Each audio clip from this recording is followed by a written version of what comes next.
Esiet sveicināti! Ēterā šodienas jautājums. Krievijas agresija Ukrainā šķiet iestrēgusi, frontes līnija pēdējos mēnešus nav būtiski mainījusies, bet vienlaikus karš turpinās ar milzīgu intensitāti gan kaujas laukā, gan ar tāliem triecieniem, gan ekonomikā, tehnoloģijās un diplomātijā. Un tāpat šķiet tas pienācis tuvāk mums. Latvijā un kopumā NATO austrumu pierobežā sabiedrības atrauc dronu incidenti gaisa telpā, Krievijas militārās aktivitātes robežu tūmā, par kara gaitu Krievijas un Ukrainas militārajām iespējām, rietumu politiku, Putina režīmu stabilitāti un Baltijas drošības perspektīvām.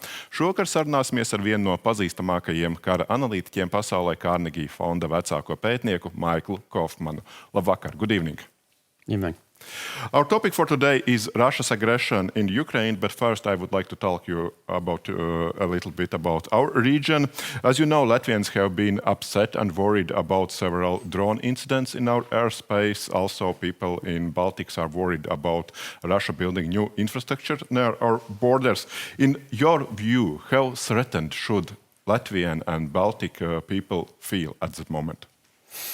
I'm not sure that right now there's a great need for alarm, but two things are important. First, over the course of this war, the Russian military expanded significantly in size, especially the Russian army. It's clear that in recreating the Leningrad military district after the war, they intend to base a lot more forces in this region, immediately opposite the Baltic states and Finland. So structurally, the disposition of Russian forces has changed and is going to change in the future. This is going to be, I think, a growing challenge for NATO. Secondarily, you've seen the expanded strike campaigns both by Russia against Ukraine and also by Ukraine against Russian infrastructure.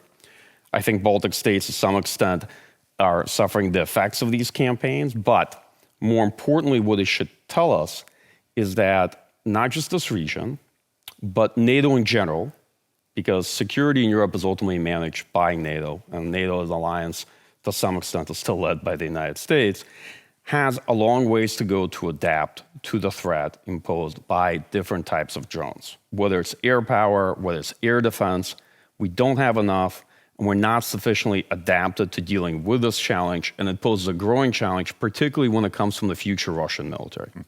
So does Russia still have this, as they call it, a window of opportunity for conflict with NATO?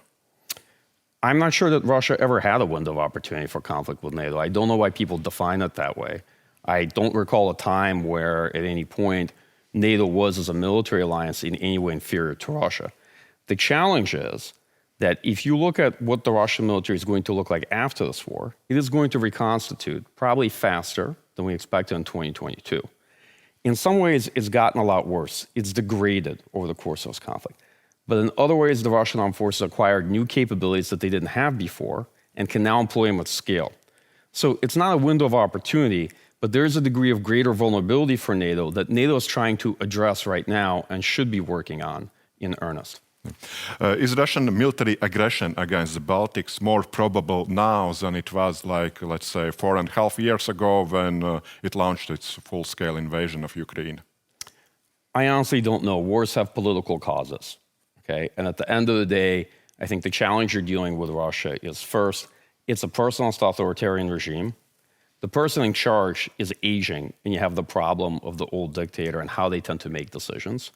And the big challenge is in the decision-making process, that over time, these kind of regimes replace people who are competent with just people who are loyal until the political leadership, whatever they want to believe. Either way, whether you think it's more probable or less probable, it's important to hedge against an uncertain future. And it's important to look clear-eyed at the future in Russian military and the threat that it's going to pose to this region and the continued threat that it poses to NATO member states. And now to the Ukrainian front line, you have described this war as a conflict of attrition, adding that time no longer works in Russia's favor and that it's losing its advantage against Ukraine. Could you elaborate a bit more about this? Sure. Well, it's been clear for some time that time is not actually on Russia's side in this war. Ukraine did much better than expected in 2025, and over the course of the last 2 years, Russia largely squandered a lot of its manpower and material advantage in this conflict. In fact, Ukraine has been performing quite well for some time. Only more recently, I think the public conversation and the discussion in the media has caught up to that reality. If we look at how the war is progressing right now, Russian offensive operations have largely ground to a halt. In some parts of the front line, Ukraine is effectively contesting the initiative, namely in Zaporizhia and around Liman. And Ukraine's expansion of middle strike, drone strike capabilities into Russia's operational depth is creating a huge challenge for Russian logistics and has actually taken the initiative away from Russian forces in some respects and forced the Russian military to adapt. And so increasingly, it's clear that Russia actually doesn't have a military path to success, which is why they tried to focus on strategic bombardment of Ukrainian cities and infrastructure. But this too, historically, actually has a very poor track record. And it's very hard to find conflicts where one side was able to win through strategic bombardment alone, especially if they have the big sort of political ambitions that Russia has had in this war. So what we see in the front line at the moment is that front is basically stagnant and sitting on place, but there is long-range attacks from both sides to the rear of the other side.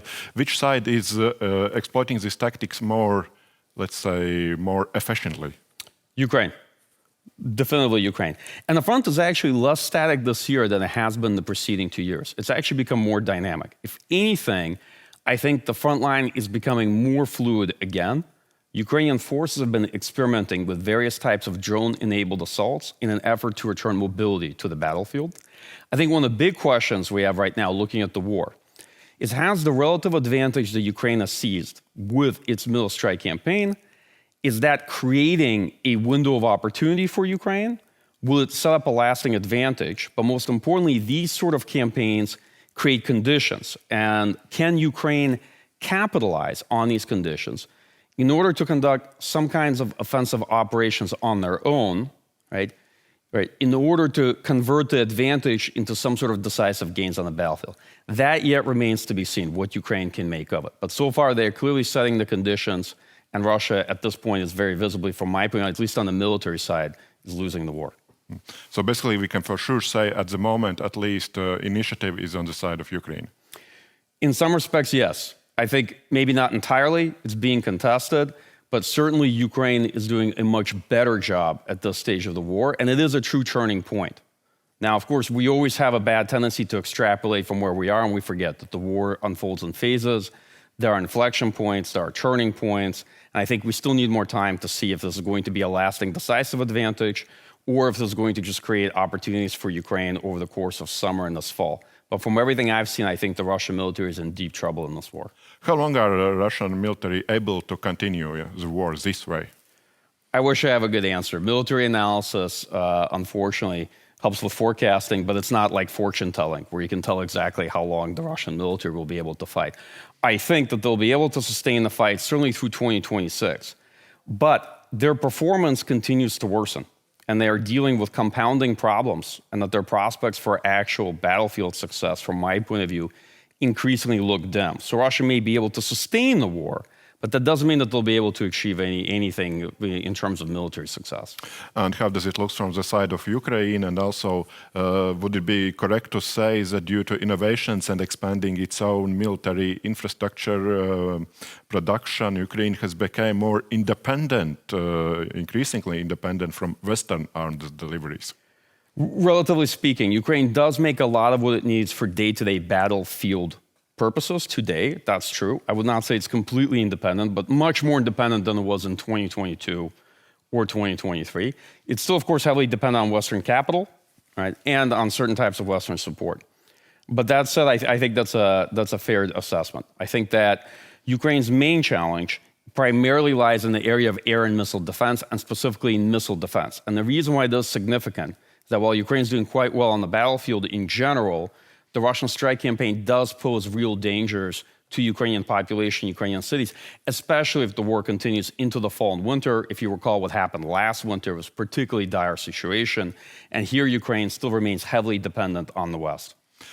Can we see the history repeating itself? I mean, what we see last winter in Ukraine, that Russia will try the same tactic this winter regarding heating infrastructure and such kind of attacks against infrastructure. Yes, except it'll be worse, because every year Russia's increased production of missiles, but most importantly, one-way attack drones. So each year, they have much greater capacity to conduct these strikes. If you've seen just over the course of this year, Russian monthly rate of attack has gone up from 5,500 strikes, primarily drone strikes per month, to over 8,000 now. And it's not clear what the number will be as we get into the fall and winter. Let's see. At the meantime, war in Ukraine is once again main focus on G7 agenda at the moment. Is there any hope that as the war in Middle East winds down, maybe there will be some kind of ceasefire or peace treaty, that the West, particularly United States, could increase its pressure against Russia again?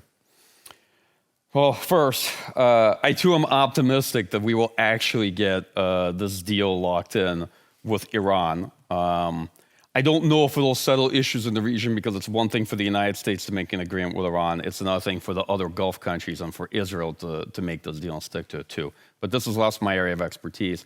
I think the U.S. has so far eased off the pressure for negotiations from both Russia and Ukraine. It's not clear if there's going to be another round of political involvement from the United States over the course of the summer prior to our own midterm elections. It's quite likely that we are going to get distracted by our own political processes come fall. And it's not immediately obvious that Ukrainians necessarily want it. I think there's an active debate amongst both folks in Ukraine and those watching this conflict, whether or not Ukraine really needs another round of pressure. Of course, everybody wants pressure to be mounted on Russia, that is true. But in general, pressure to negotiate, because Ukraine is now doing much better, and as time goes on, its relative position negotiation is actually improving. So it's an active debate. Do you want to actually make pressure folks for a ceasefire and agreement right now? Or since time is not on Russia's side, might you want to wait until a bit later, right? And I think there's good room for debate there. That said, I wish the United States would very much increase pressure on Russia. It's the one thing the Trump administration seems to be reticent to do. What would be the main cards West and especially United States have to put pressure on Russia?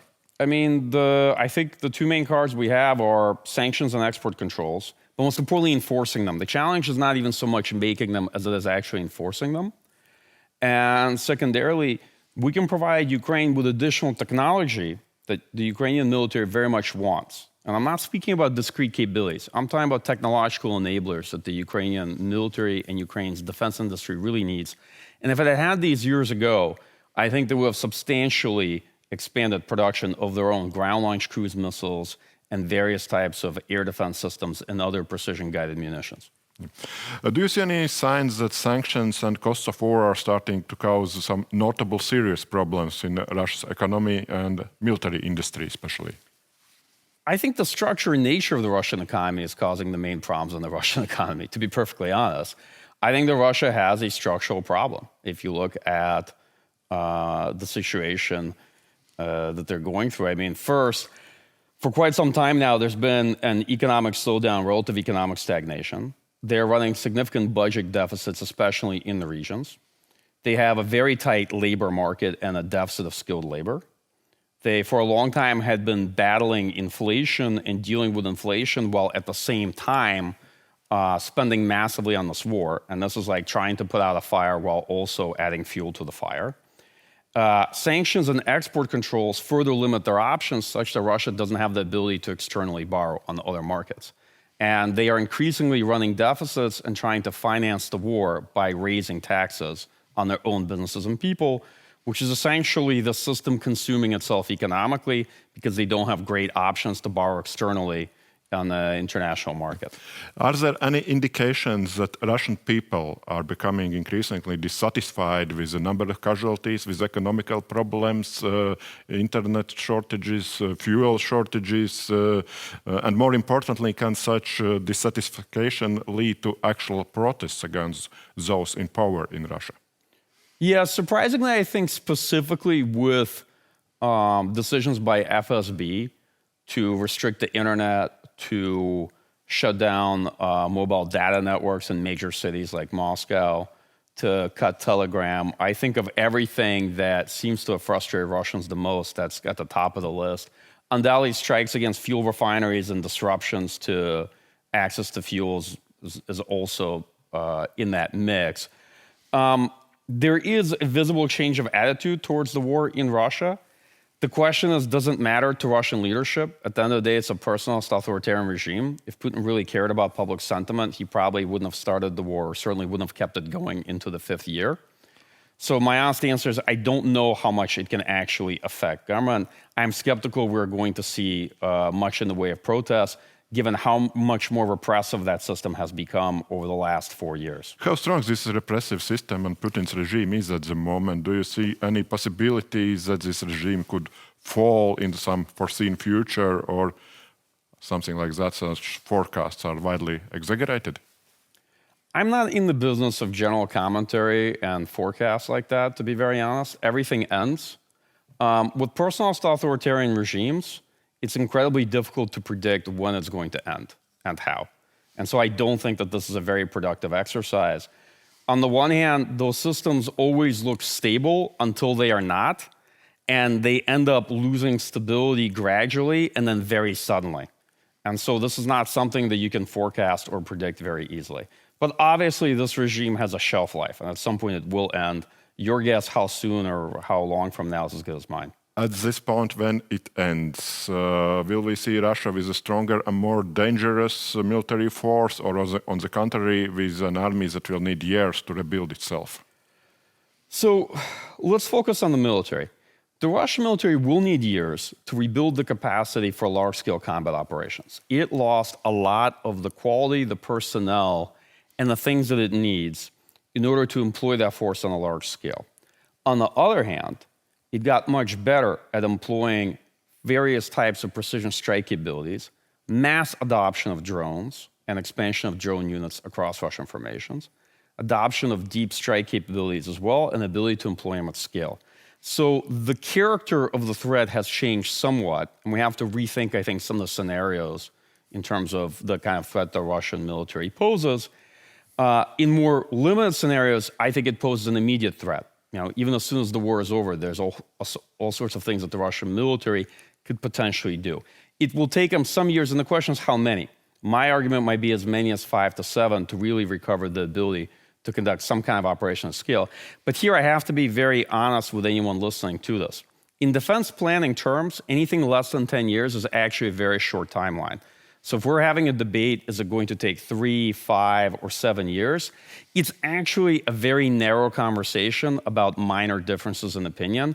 Ultimately, what it shows, or what it should tell us, is that defense investments need to be made in rearmament in Europe and across NATO member states, and that we have to really revisit how we assess our capabilities and advantages vis-a-vis the Russian military. Yes, that was actually my last question. How has this war and this experience changed NATO and the West?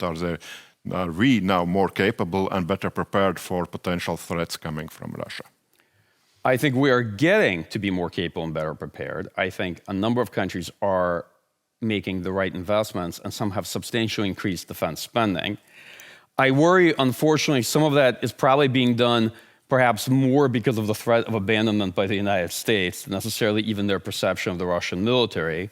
But as long as they're making the right decisions and are on the right path, from my point of view as an analyst, it's all for the better.